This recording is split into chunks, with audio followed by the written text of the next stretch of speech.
Boa noite a todos.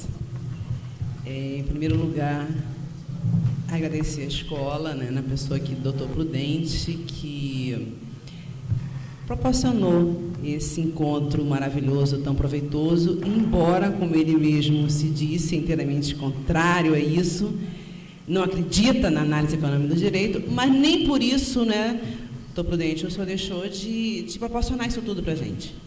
Então, eu louvo esse seu espírito democrático, acho fundamental, né, para nós, juízes, termos essa visão grande.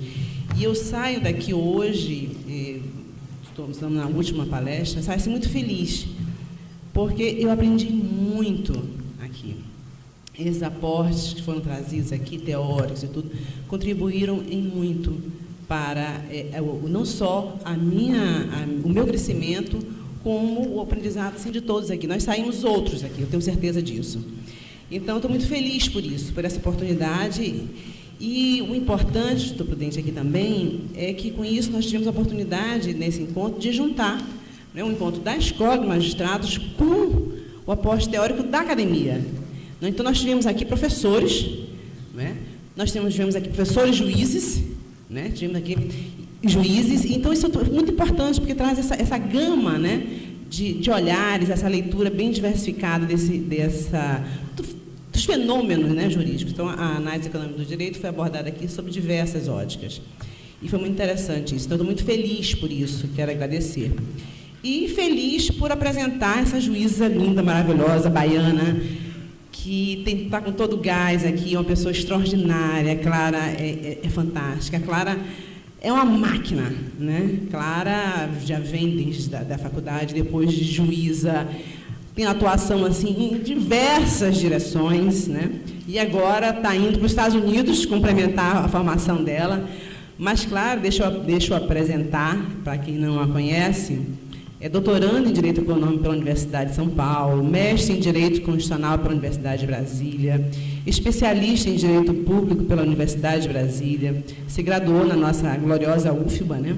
Pesquisadora nas áreas de ativismo judicial, Direito e Desenvolvimento, Gênero e Instituições do Sistema de Justiça, juíza federal, professora do curso de formação de magistratura e tutora da Escola Nacional da Infam, integrante da Comissão AJUF Mulheres, né? Então, a Clara, ela vem trazer também o que ela vem pesquisando na academia e trazer para a gente aqui toda essa gama de conhecimentos aqui que ela é portadora e que vem adquirindo, e ela é uma curiosa, ela é inquieta, e ela ainda vai, assim, estudar muito, né, Clara?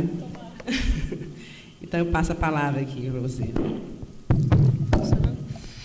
Obrigada, querida Cíntia. A gente estava conversando ali como você é a juíza que eu sempre olhei como a pessoa que eu queria ser. Não vou conseguir, mas continuar te olhando pela vida fora é um privilégio, um prazer, cada vez mais próxima como amiga. Agradeço a oportunidade, boa noite a todas e a todos, ao eminente desembargador Souza Prudente, uma honra tanto ter trabalhado com Vossa Excelência no âmbito da SMAF, quanto poder estar aqui no dia de hoje. Agradeço ao Saulo Casale esse convite gentil, nada melhor do que a gente estar na nossa própria casa. Cumprimento a ministra Eliana, cumprimento a minha amiga Cláudia Tourinho, Rosana, Marla, desembargador e professor Wilson, e tantas pessoas queridas aqui hoje, Eudóxio, os bravos que ficaram até o fim aqui para a gente poder se abraçar no final, César, Daiane, enfim, é uma honra estar aqui. Vou levantar para a gente dar uma animada, farei uma fala panorâmica. Eu já supunha que a gente tinha visto uma série de coisas nesse momento final do dia de hoje.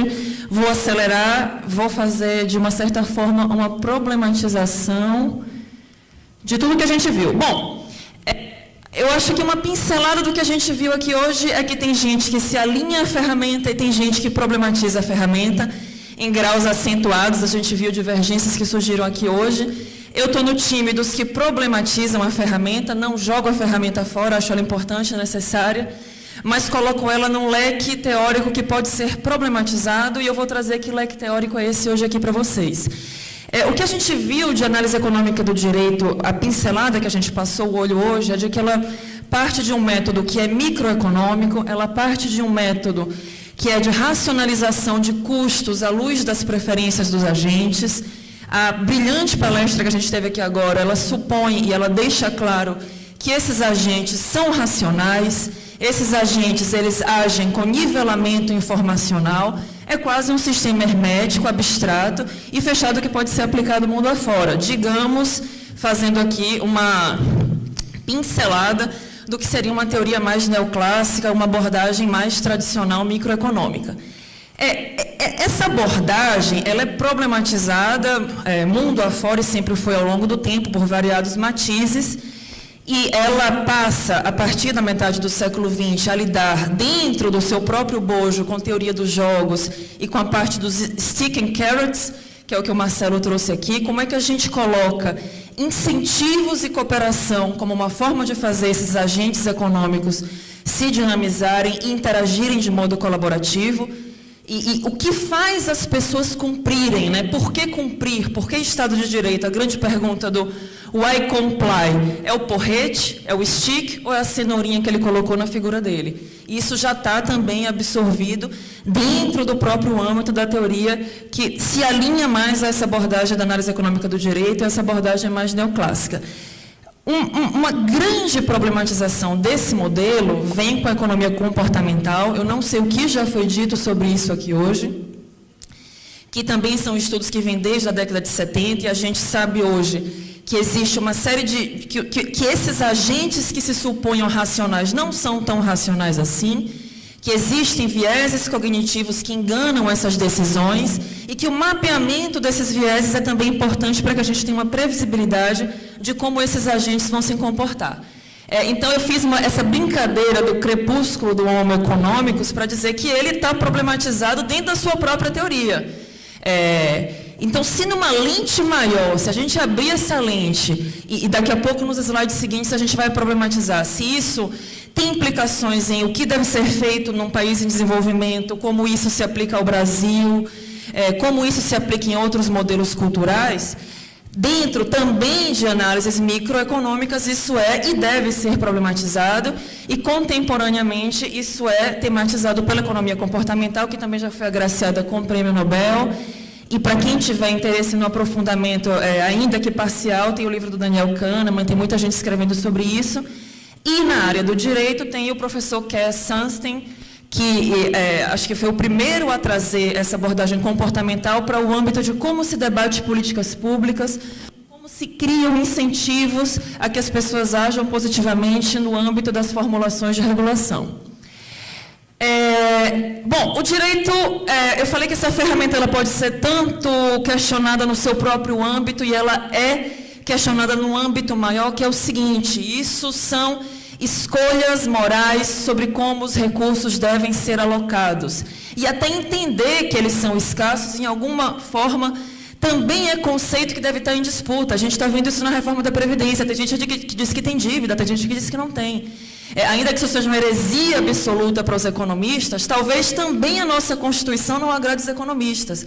Então, isso é para dizer que essas noções estão em disputa no âmbito de escolhas morais maiores, também por pessoas muito sérias.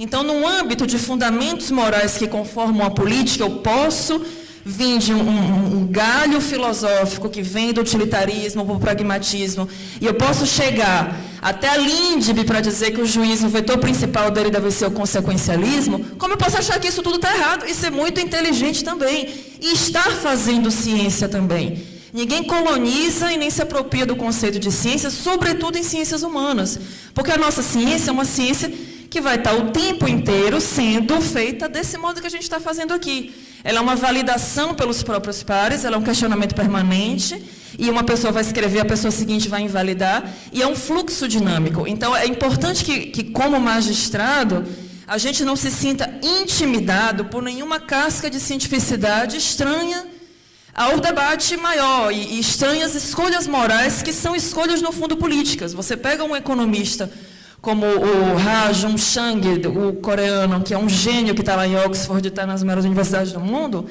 ele tem uma frase standard que é o seguinte: todo preço é político.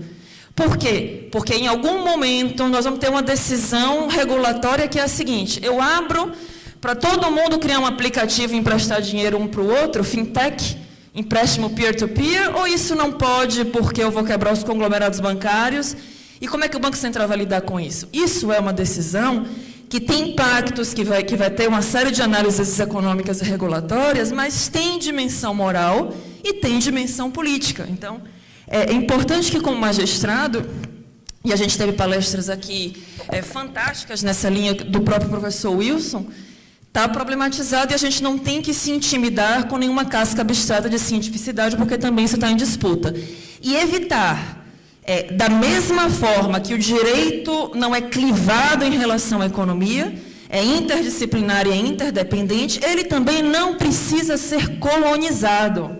Ele não precisa que esse incentivo e que essa abordagem seja hierárquica e verticalmente superior a nenhuma outra. E isso diz que, nas nossas decisões, a LINDB entra num caldo que entra muitas outras coisas. Entra a Constituição, entra situações em que o Brasil precisou, na década de 90, dar milhares de decisões para que as pessoas fizessem tratamento de AIDS, e isso era ineficiente. E isso entulhou. Como entulhou o sistema financeiro habitacional? Entulhou, mas impulsionou transformações sociais radicais. E lá na frente, os processos a gente deu jeito, a gente conciliou. Então, o próprio conceito, o próprio trade-off do que é eficiente como o sistema de justiça, como a nossa política pública, é dinâmico. Vai ter horas que a gente vai precisar de muito processo mesmo, e vai ter horas que não.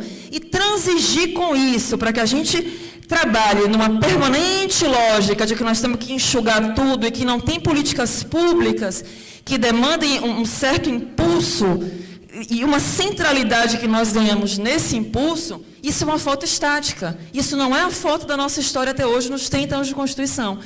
Então, também colocar isso como algo que a gente tem que problematizar. Porque pode ser que o povo brasileiro precise da gente, talvez com muito processo, talvez para alguma doença que a gente nem saiba, talvez no futuro que a gente também nem saiba.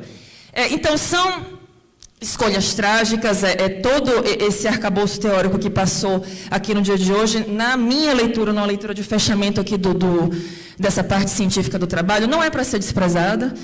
Eu acho que a gente tem uma parte fundamental na conformação do Estado de Direito e de reforço aos contratos e de segurança jurídica, sim. Mas essa missão, ela já é teorizada hoje com a possibilidade de ser disruptiva em determinados momentos. E isso está posto para a gente com base em ônus argumentativo. Isso é para ser colocado para fora, isso é para ser explicitado, não escondido debaixo do tapete. Por quê? Isso, decisões do Supremo Tribunal a rodo nesse sentido. Argumento econômico não é trucagem. Não é, olha as consequências, decido do jeito que eu quero. Não é. Se a gente fala em análise de impacto regulatório como algo importante para a construção de política pública, e se a gente fala em consequências na decisão, então vamos abrir metodologicamente como se constrói uma decisão. Cadê a audiência pública? Não é pegar cherry picking, né, que se chama, vamos pegar cerejas, 4 ou 5 casos para dizer que tudo sobre prisão de segunda instância é assim ou é assado. Não. Então, você tem que mudar também metodologia de decisão, senão a gente se apropria da casca da análise econômica do direito como cortina de fumaça para que a gente continue tendo decisões que contrariam a própria metodologia da ferramenta, ou seja, decisões que mascaram preferências também arbitrárias. E isso tem sido feito, tá? Esse arsenal, ele já tem sido explicitado, ele já tem sido utilizado, sem, muitas vezes, alteração na metodologia, na conformação da própria decisão. Vou usar a educação aqui muito rapidamente para dar umas pinceladas sobre regulação. Ela pode ser serviço público, quando prestado diretamente pelo Estado, ou ela pode ser delegada ao particular. Qual a nossa interface com ela sendo prestada pelo próprio Estado? Situações de escolhas dramáticas e situações que vão chegar a nós agora, como o congelamento de verbas da universidade, como a possibilidade de que, e a necessidade de que nós tenhamos que dar, talvez, esses inputs mais violentos de blindagem orçamentária ou de fomento a determinados ciclos dentro das políticas públicas. E nesse campo aqui, a AED, ou uma série de ferramentas mais consequencialistas, disputa também com a ciência política, disputa também com quem milita no campo das políticas públicas. Isto é, o objetivo, quando se constrói uma política energética de um país, talvez em algum momento a gente não tenha que ser ineficiente para um botijão de gás custar R$120 e não 150? Talvez. São necessidades de um país em desenvolvimento que são, mais uma vez, necessidades muito dinâmicas. No campo dos particulares, como é que a gente, como magistrado, pode intervir na regulação e como é que esse debate se comunica com a regulação? Esse tronco mais neoclássico, esse tronco mais tradicional, ele vê a regulação como elemento que vem sanar falhas de mercado, ou seja, teve monopólio, teve oligopólio, teve assimetria de informação, o Estado entra muito sutilmente para fazer correção, para fazer sintonia fina. Não há uma preocupação aqui de que a regulação seja necessariamente uma ferramenta que venha a gerar efeitos redistributivos, a gerar equidade no final da ponta. Não tem necessariamente essa preocupação com o botijão de gás que eu trouxe aqui para vocês. Em ciência política, isso virou uma teoria que chama public choice, que é fazer política pública e ver a dinâmica política como uma expressão potencializada dessas ações individuais. Então, eu vejo o governante como alguém que também quer maximizar o próprio interesse, que quer ganhar a eleição, que quer colocar o dinheiro no bolso das empresas que o financiaram. Então, você começa a ter uma visão muito depauperada e muito mesquinha também do processo político. Na regulação, isso gera uma ênfase na teoria da captura. Então, eu começo a dizer, olha, se todo mundo vai ser capturado, por que eu vou regular? Não regula, menos Estado. E não vamos aperfeiçoar a regulação. É mais ou menos a linha pela qual o Stigler ele é criticado. Isso foi gerando, ao longo da década de 80 e 90 nos Estados Unidos, um processo de desregulação que levou, segundo alguns analistas, por exemplo, no resultado de 2008. Vejam como determinadas opções políticas, ideológicas, morais, filosóficas, que cunham e que se espraiam para todos esses campos que se interpenetram, têm depois resultados em mais ou menos Estado, em atividades mais ou menos específicas e até na nossa postura como magistrado.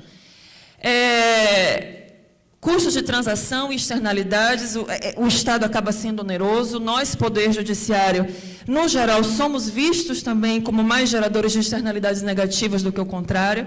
Essa é, no geral, uma pincelada de como mais tradicionalmente se vê a regulação. Isso é problematizado por uma agenda de pesquisa que vincula hoje direito ao desenvolvimento, superando essas ondas e essas fases e trabalhando hoje numa fase que tenta ter abordagens mais locais.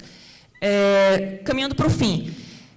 No grupo que eu estudo, é um grupo que chama Direito e Políticas Públicas. Essa abordagem ela é problematizada à luz da economia política institucional, que é uma vertente teórica também a partir da década de 80, que diz o seguinte, olha, o fato dos agentes serem capturados, o fato da maximização de preferências, uma série de fatos é conformado também pelas instituições que têm uma resiliência própria, que têm uma burocracia própria. O Poder Judiciário ele não vai ser, por exemplo, manobrado conforme o governante da ocasião. Existe uma série de entraves e testes que derivam de mecânicas institucionais.